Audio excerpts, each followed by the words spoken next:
I lost touch with my instinct and my inner authentic wildness, my spontaneous childlike nature, overemphasizing these other personas or aspects. I was, by the time my children were teenagers, completely exhausted, drained, low-grade depression. And I even had this really mysterious skin disease. And I literally couldn't go any further with continuing to be the dutiful housewife and the perfect mother and the best friend and daughter I could be. And I knew, okay, it's now or never. I'm going to take a break, go inward, replenish, get in touch with who I am, and be spontaneous, do what I want to do. And it was a process of getting to know myself and being that way.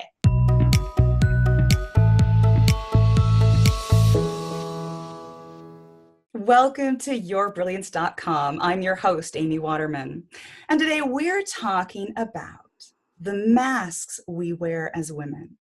Now, being a woman means being everything to everyone. The life of the party, the good mother, the kind of wife who's just as good in the kitchen as she is in the bedroom. Everyone expects something a little different from us. And in general, we're good at living up to those expectations. That's just what we do. But have you ever wondered what it would be like to disappear from all that, to go to some foreign country or tropical island or remote forest and find your true self? Elizabeth Gilbert did it in Eat, Pray, Love. Why couldn't you? Lucinda Bakken White has thought a lot about what's underneath the roles we play. She spent her life being everything to everyone. She leveraged her business degree into a role at IBM, and she married a Silicon Valley CEO. She raised a family. She went to parties, and she played the role that was expected of her. But it wasn't enough. And when her last child left home, she began to think about what she really wanted. And surprise, surprise, what she wanted was more than being a society wife and a grandmother. She wanted to work with animal bones. And we are so lucky to have Lucinda here on the show to talk to us about what we might find if we take off our own masks. Welcome, Lucinda. Hi, Amy. I'm so excited to be here having this conversation with you. Thank you. Well, before we get into the extraordinary work you do with bones, I want to take us back. And I want to take us back to the time before you had discovered that. Now, you write in your website that we have been tamed. We've had all the wildness just stamped out of us. What does that mean to be tamed? Well, what it meant for me to be tamed was that I was out of balance in these certain aspects of myself. For me, I felt that I was following rules. I was always pleasant, and I was pleasing a lot of other people. To the point where I wasn't spontaneous and authentic. And it reminds me of the difference between a wolf and a dog. I'm an animal lover. I'm a dog and a cat person. But what is the main role of a dog besides being our companion and our best friend? It's the dog's job to be obedient, follow the rules, and please us.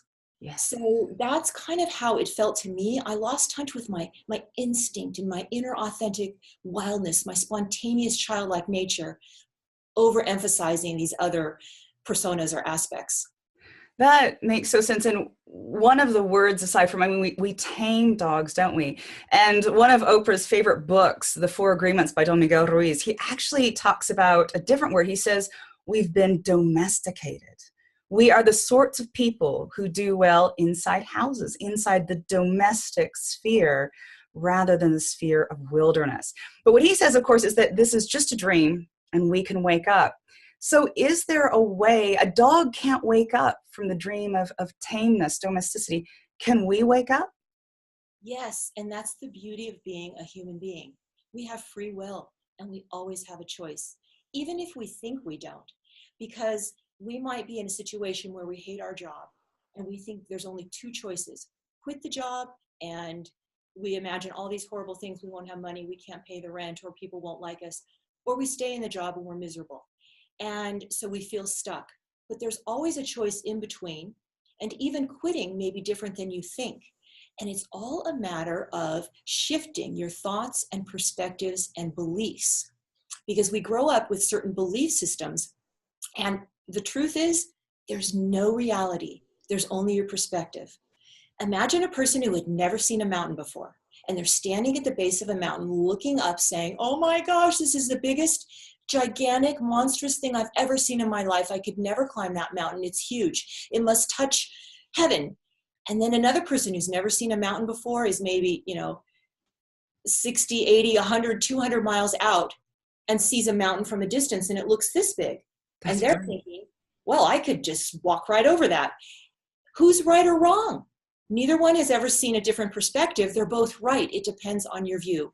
And we have that same ability to look at our beliefs and thoughts and to look at what's going on in our life and shift our perspective for transformation.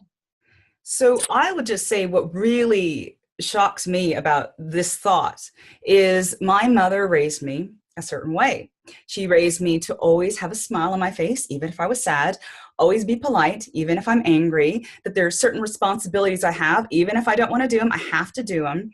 And she taught me, and I think quite rightly, that if I master behaving in appropriate ways, as opposed to listening to my instincts, that I will be successful in life.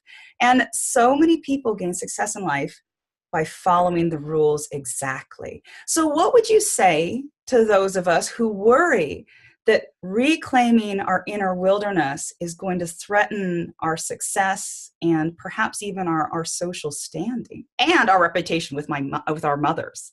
Yes, exactly. Oh, there's so much in your question. First of all, it depends on your definition of success. So that's a really loaded question. There's a lot in there, starting with the definition of success.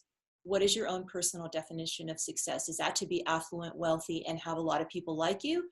Or is perhaps your definition of success to be happy on the inside? Not only that, we are human beings. We are spiritual beings having a human experience, and we're meant to balance both. So as humans, we want to fit into society. We want to follow the rules, to be able to get along with people, to have a support structure, to get a job. It's important to master survival so that you can pay for food, shelter, and clothing. But what I experienced is that as a society, we are out of balance, overemphasizing our human, tangible nature. And another universal truth is all is good until it's out of balance. So we have overemphasized following the rules and fitting in and neglected our inner, authentic, invisible nature. And how do you know when you're not connected to your authentic self? You're exhausted because you're following so many rules and pleasing so many other people in an effort to be successful, and yet you're not happy because you're depleted and exhausted. Oh, absolutely. One of the things that I thought about while you were describing the balance is we have our dogs and we love our dogs. And inside the house, our dogs have to behave. They can't run around and go crazy and bite anyone. They've got to behave. But every person knows they got to take their dogs on walks. And what do dogs like best? They like to be off the leash, on the beach, in a fenced park where they can just go wild and they can be the wolf inside and they can run around and they can go crazy and they can be free just for a little bit. But then they have to get the leash back on. Then they have to go. And so in some ways, what we're after is maybe there are times in our life where we have to be domesticated and we have to be tamed because that's appropriate. But we need to create a space in our lives, maybe at the weekends, maybe after work, where we can be like those dogs on the beach and we can be free. Yes, that's it exactly. Balance both aspects of yourself. So one of the questions I'd like to ask is, when we're tamed, there's this amazing book that came out last year by Lewis Howes, The Mask of Masculinity. And he goes through, I think, 7 or so masks that men wear to feel more like men. And some of them, power and knowing it all and aggression. If you had to give the masks that we women wear a name, what would the names of the masks we wear? What might they be? Well, some of the masks that I come across in Silicon Valley are the sporty mask. I'm super athletic. I go hiking. I do yoga, exercise every morning, and I'm often seen in my workout gear. And then there's the mask of biz, professional biz, the professional biz mask. So many competent, capable corporate women or entrepreneurs who are just on top of their business. And then there is the super mom mask, where I just have it all under control. I'm doing healthy meals. I'm driving carpools. My kids are smart. They're getting their homework in on time, and I'm volunteering. And then there's the superwoman mask. We all wear it because we're told we can do it all. And some of us wear all those masks because we are superwomen, and we can, and we do. And there are so many other masks, but that's the issue, is it's all outward, doing more, becoming more, instead of going inward to get to know who we are authentically on the inside. So I had a really interesting reaction when I was listening to you there. I found myself admiring the women you were describing, feeling inadequate, wishing I could be one of those women. And what's very interesting to me is, even though I understand this and we're talking about the subject, I still have this pull inside me that says I would much rather wear one of those masks than take the mask off and to find out that perhaps inside I'm small, I'm inadequate, and I don't have a cool superpower. What would you say to that? Yes, it's so common. People experience that on social media. It's a comparison game. So Mm-hmm. think of comparing like competing, who somebody has to be better than the other. And also comparing is like seeking outside yourself for an image of who you should be, when all the answers are in you. We are each born with an authentic gift, a soul. It's unique and inherent to us, and it is intended that this gift is supposed to be uncovered and expressed, because it's meant to be shared with the world to make the world a better place. So it's really a matter of going inward, becoming your best friend, and finding who you are on the inside so that you can express that gift and share it, and then have value knowing your contribution, small or large, is making the world a better place. Wow, that's definitely what I think all of us would love. But what I find interesting is that in your life journey, it took you a long time to get to this realization and to get to this place. And you didn't get there until after your last child left home. Could you tell us what prompted that decision? Why then? Why? What was going on for you at that time? I had always been an inner tracker. So I was observing the thoughts in my head and the feelings and emotions in my body against what the words were that were coming out of my mouth, my behavior, my persona, the way I looked, what I was doing, who I was with. And there was a disconnect. And I didn't understand that. And it caused me to be an avid seeker and searcher of the deeper meaning of life. Why am I here? What is the definition of happiness? Because surely there is more to me than meets the eye. And people are telling me that this would make me successful and happy, and it's not true. Yes, these things are good and I love them, but I still feel like something's missing and I'm inadequate. And I wanted to understand that. So when my children left, I inherently knew that it was my time to get in touch with who I was, because I needed to be a mom and sacrifice myself to a certain extent for the children. I also learned a lot about life stages, what you're intended to do in the 20s, 30s, 40s. That helped me get in touch with myself too, because I realized that everything I was going through was intended. It was a matter of putting it into perspective and bringing it all together when my children were gone. So I was, by the time my children were teenagers, completely exhausted, drained, low-grade depression. And I even had this really mysterious skin disease. And I literally couldn't go any further with continuing to be the dutiful housewife and the perfect mother and the best friend and daughter I could be. And I knew, okay, it's now or never. I'm going to take a break, go inward, replenish, get in touch with who I am, and be spontaneous, do what I want to do. And it was a process of getting to know myself and being that way. There's a fabulous quote by Margaret Mead. She's the anthropologist, and she said, "There is no more creative force in the world than the menopausal woman with zest." And I say that because so many of us think once our children leave home, that's kind of it. What do we do then? You know, our role as mother, we're facing retirement, our role as a career woman's over, and yet that is the magic time. So you said we have these life stages. What is one supposed to do at that life stage when one's children are gone and this new life is opening up? Yes, and this speaks to everything we've talked about here today. Because if you look back to our ancestors, the elders were the ones that were revered and respected for their wisdom after a life well lived. And yet we're a modern society that overemphasizes youth, and we devalue eldership, and our elders are often off alone by themselves, not engaging in the community and feeling like they're not of value.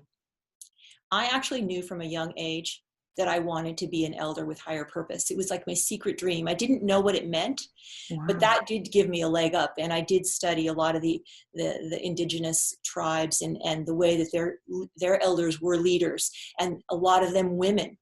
So I intuitively knew, even though I didn't know how it would actually look, that I was going to be an elder with higher purpose. And that speaks to the inner authentic self, the soul, because the soul is connected to the spiritual realm. That's what I mean by higher.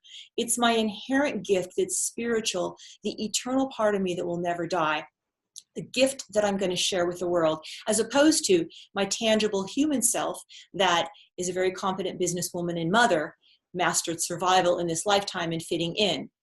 So now it's time not to focus on looking young and there's nothing wrong with that, but it's not the overarching emphasis of looking young, staying young, being young. It's expressing who you are from the inside out. That's what it means to be an elder, and to share that energy, that wisdom, that gift with the world. It gives you value and purpose, and it changes the world. And we are clearly a planet and humanity that needs elders, especially female elders.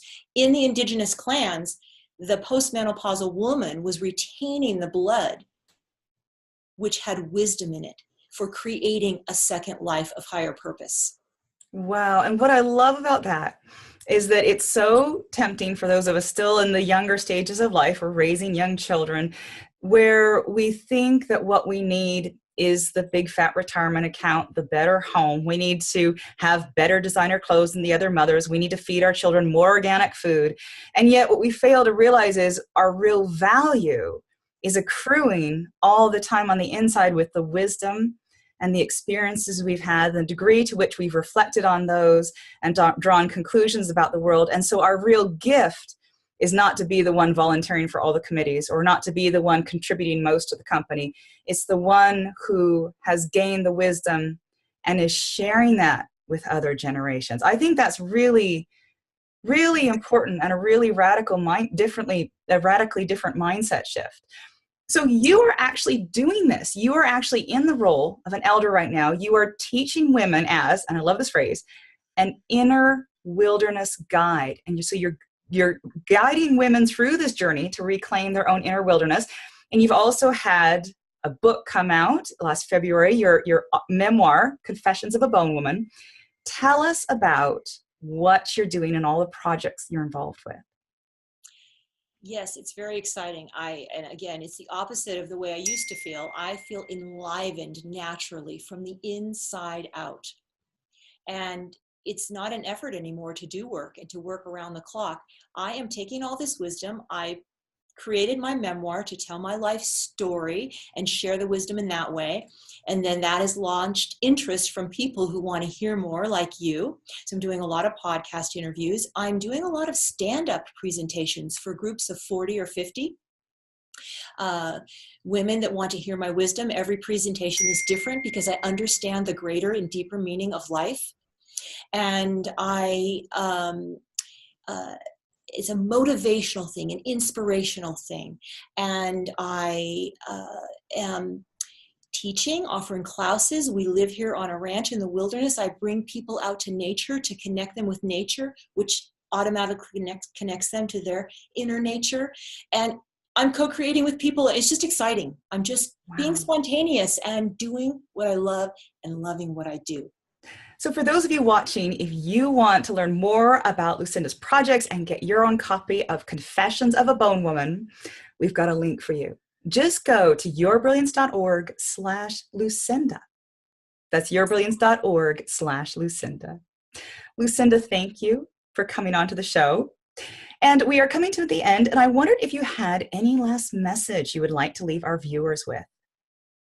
Well, I just want to assure you that you do have a unique inner gift that you are intended to radiate with the world, and get in touch with it by gathering with other women in a circle and sharing your wisdom and your stories, and see what comes up and support each other through the process. Fantastic. Well, thank you. And thank you for watching. We hope to see you again soon. Until then, let your brilliance shine.